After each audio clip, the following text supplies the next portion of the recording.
प्रधानमंत्री नरेंद्र मोदी ने पीठासीन अधिकारियों के सम्मेलन को संबोधित किया तो इस दौरान पीएम मोदी ने अर्थव्यवस्था समेत तमाम मुद्दों पर बातचीत भी की। पीएम मोदी ने कहा कि यही समय है, यही सही समय है और संकल्प से सिद्धि मिलती है। बोले, भारत में अब विश्वास का माहौल है और 2014 से पहले कई चुनौतियां थी। हमने बैंकिंग सिस्टम में सुधार किया, बैंकों की ताकत को बढ़ाया, भारत में विश्वास का माहौल बढ़ाया और हमारी सरकार पैसा वापस ला रही है। 5 लाख करोड़ रुपए वापस लेकर आए हैं और डिजिटल हिस्ट्री बन रही है। मैं बैंकों के साथ हूं। तो पीएम मोदी ने अपने संबोधन में ये तमाम बातें कही। तो साथ ही उनकी तरफ से कहा गया है कि लेकिन इसके लिए हमें कर्तव्य पर काम करना होगा और मिलकर ही हम इसे आगे बढ़ा सकते हैं। तो पीठासीन अधिकारियों के सम्मेलन में ये तमाम बातें पीएम मोदी की तरफ से। तो देश विकास की राह पर आगे बढ़ रहा है। तो उन्होंने कहा कि 2014 में तमाम जो चुनौतियां थी उनको पार करते हुए अब हिस्ट्री, इतिहास जो है वो रचा जा रहा है। तो प्रधानमंत्री नरेंद्र मोदी ने पीठासीन अधिकारियों के सम्मेलन को संबोधित करते हुए ये तमाम बातें कही। उन्होंने कहा कि अर्थव्यवस्था समेत तमाम मुद्दों पर बातचीत हो रही है, उन पर कदम उठाए जा रहे हैं और यही समय है, सही समय है। संकल्प से सिद्धि मिलती है और अब विश्वास का माहौल भारत में बढ़ता नजर आ रहा है। तो 2014 से पहले कई चुनौतियां थी। हमने बैंकिंग सिस्टम में सुधार किया है जिसका सीधा असर लोगों की आय पर भी पड़ा है और जो देश की अर्थव्यवस्था है उस पर भी दिखाई पड़ रहा है और बैंकों की ताकत को बढ़ाते हुए जो इस तरह के माहौल को पॉजिटिव करने की कोशिश की है। भारत में विश्वास के माहौल को बढ़ाने में भी ये सार्थक हुआ।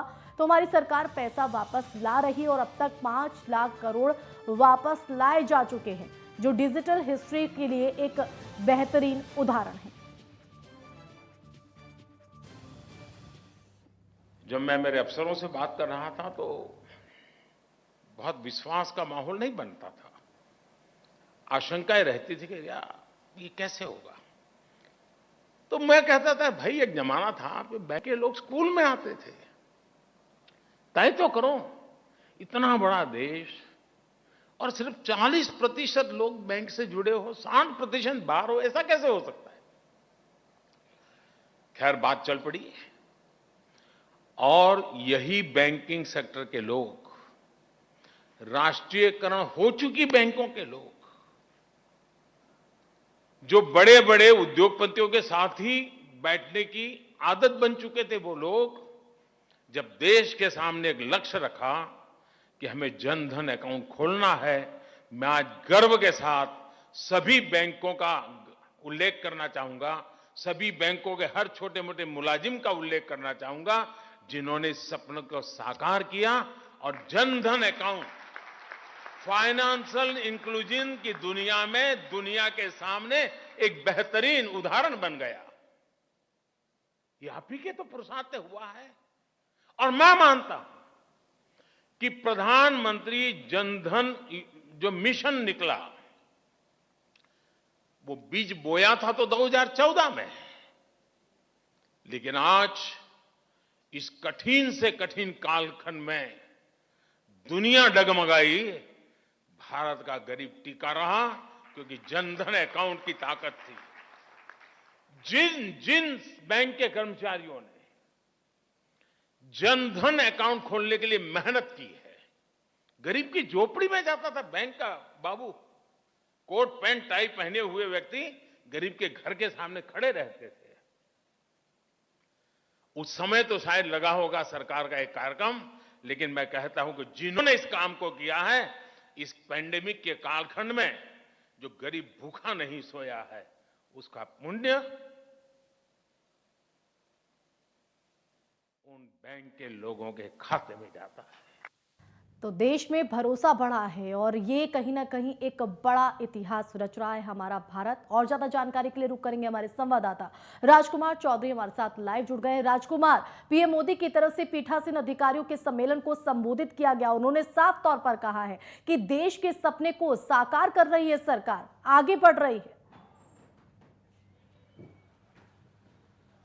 बिल्कुल निश्चित तौर पर 45 मिनट से ज़्यादा का संबोधन और बहुत ऊर्जा भरने वाला एक रहा आशिमा। अगर इसको पूरे तरीके से देखा जाए तो जनधन योजना की बात हो और चाहे स्वामित्व योजना की बात हो, भारत सरकार हर व्यक्ति को सीधे बैंक से जोड़ना चाहती है। और प्रधानमंत्री ने बिल्कुल निश्चित तौर पर एक टारगेट दिया है तमाम बैंकों को कि 15 अगस्त 2022 तक प्रत्येक जो बैंक की शाखा है उसमें कम से कम 100 लोग ऐसे होने चाहिए। 100 मतलब उनके जो खाते हैं वो ऐसे होने चाहिए जिसमें 1 रुपये से लेकर और 1 करोड़ रुपए तक का भी पूरा जो डिजिटलाइजेशन, एक जगह से पैसा जो दूसरी जगह जाने का जो सिस्टम है, यूपीआई की उन्होंने जिक्र किया और लोगों को बताने का प्रयास किया। बैंकों से उन्होंने निश्चित तौर पर एक बहुत सशक्त अपील भी की कि अब बड़े उद्योगपतियों के जरिए नहीं बल्कि छोटे छोटे जो रेहड़ी पटरी लगाते हैं वो यूपीआई के जरिए वो डिजिटल जो मनी है उसकी तरफ कहीं ना कहीं बढ़ने की तरफ तो एक जो सशक्त भारत है, समृद्ध भारत है, उसको बढ़ाने की दिशा में एक बात कही। उन्होंने अपने संबोधन में एक और अच्छी बात कही कि अब स्वामित्व योजना के जरिए जो गाँव में जो लोग रह रहे हैं उनके पास अपनी ज़मीन के कागजात नहीं है, उन कागजातों को ड्रोन के जरिए बना के तैयार करके सरकार दे रही है और वो अगर अपना कागज लेके आते हैं तो उस पर लोन देना चाहिए बैंकों को। क्योंकि कहीं भी अगर बैंक के लोन की बात की है, सरल भाषा में इसे बताने का प्रयास करें तो कहीं भी अगर लोन लेने के लिए कोई व्यक्ति जाता है तो बैंक सबसे पहले ये देखता है कि हमारा पैसा सेफ कैसे है, हमारा पैसा वापस कैसे आएगा। तो उसके लिए कहीं ना कहीं कोई चीज़ रखनी होती है। और ये जो स्वामित्व योजना है, स्वामित्व योजना के जरिए सोच के देखिए, गांव में अगर एक बहुत गरीब व्यक्ति है और वो कुछ करना चाहता है, अपने बच्चों को पढ़ाना चाहता है लेकिन पैसा नहीं है, अगर लोन की दिशा में उसे बढ़ना और उसके पास एक कागज़ होगा और बैंक के पास लेके जाएगा, बैंक को उसे पैसा देगा, तो कहीं ना कहीं समृद्ध और सक्षम भारत बनाना चाहते हैं। प्रधानमंत्री का बिल्कुल स्पष्ट तौर पर इससे टारगेट है और उन्होंने बिल्कुल स्पष्ट तौर और यही वजह है कि उन्होंने इस बात का जिक्र किया खुद ही कि बैंकों की ताकत को बढ़ाया गया है। पहले जो बैंकों में पैसा होता था उसको लेकर भाग जाते थे लोग, लेकिन अब उस पर लगाम लगी है और कहीं ना कहीं अब जो देश में भरोसा है वो बढ़ा है।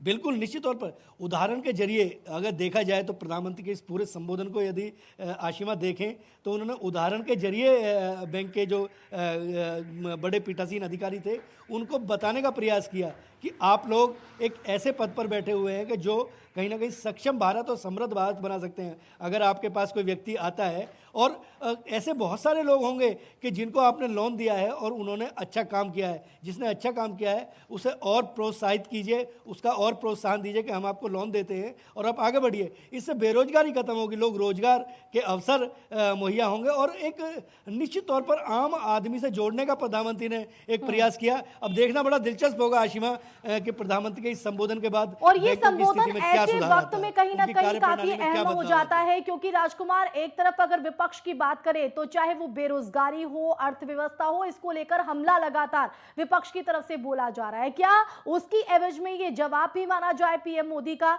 चाहे वो अर्थव्यवस्था हो और देश में विश्वास की बात हो, बेरोजगारी की बात हो, हर मुद्दे पर मुखर होकर अपनी बात पीएम मोदी की तरफ से रखी गई?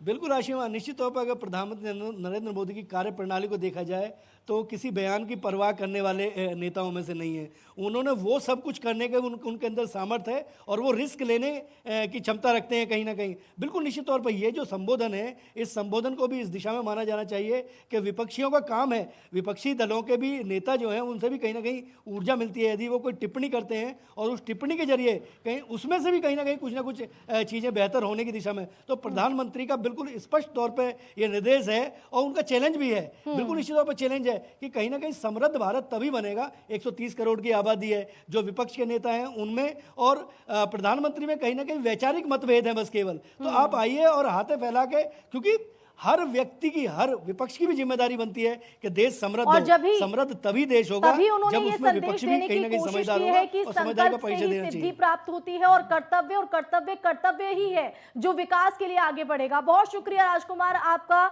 जुड़ने के लिए, तमाम जानकारी देने के लिए। तो 2014 की चुनौतियों को हमने बखूबी पार किया और आज देश इतिहास रच रहा है।